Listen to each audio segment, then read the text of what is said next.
This is how to make the large blocks with triangles. All right, this is the block we're concentrating on now, and this is the triangle we're talking about. So to this, you need to your already sewn halves, we need to make these triangles. So let's talk about that right now. Okay, first off, here's your halves that you have sewn, and these are your LC squares. These will become your triangles. So first off, you're going to just place them in the bottom corner of each of the halves, and you're going to sew a diagonal line across each one. You can mark this with the pencil if you need to. Otherwise, it's pretty short, so you can just use the lines on the base of on the bed of your sewing machine also to do that. Okay, so I have done this already, and you can see I have done it in red thread so you can kind of see a little bit better. But I have just simply sewn from diagonal to diagonal on both of them. All right, the next step is we're going to trim those. You're going to line up your 1/4 inch line on that sewn line.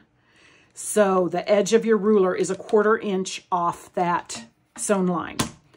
And you make your cut.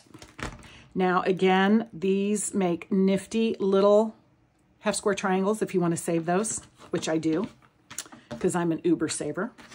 All right, so let's do it again on the other one. You just line up your 1/4 inch line on your sewn line, which is a 1/4 inch away from the edge, and make your cut. Okay, so now for pressing, if you press these opposites, then you get opposing seams when it's time to sew the two halves together. So if you always remember to press this one, this left side, like that, and then you always press the right sides underneath like that, then they will automatically oppose and lock in there, and you'll get a perfect little point up in there. So I can show you, I have already sewn this pair with this side down and this side under. Okay, so now you need to pin the two halves together. And because we have also sewn the curve part, or pressed the curve part opposite, it also locks in there and just nests. And you'll get a good point out of that. Okay, so you just pin, and then I just pin down there, making sure you can feel that with your fingers, that they lock in there tight. And I just pin right there like that. And that's all I pin. If you want to pin more, that's fine. And then you're just going to sew straight down that edge, just like normal sewing. Okay, and this is one I have already sewn. I did not use red thread. I apologize. I know you can't see, but it's just a straight seam. You can get that. Okay, and then we're going to press this open like this.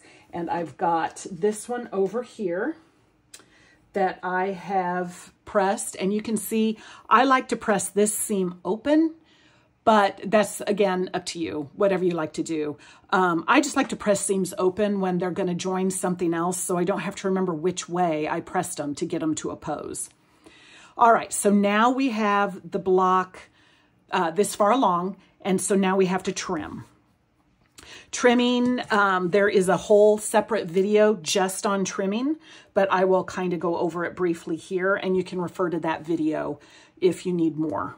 Okay, so we're going to line up our acrylic ruler. I have marked 4 3/4 inch with the marker, and we're going to line it up so the 1/4 inch line is on that point, because that is the crucial part of getting these blocks to work, because that's going to, when you sew the next block to it, you really want that to be perfect. Okay, and then I line up along the bottom, make sure that's straight. It's going to be 8 1/4 inch, so it hangs down a little bit, but you can eyeball that. You can see very well. All right, and so we trim and trim along the top and rotate this 180 degrees And now you will line that up on that 4 3/4, but it will also be 9.5 inches over here. And again, you just want to make sure you've got that lined perfectly and trim your final side. And there you go. That is how you make your large block with triangles.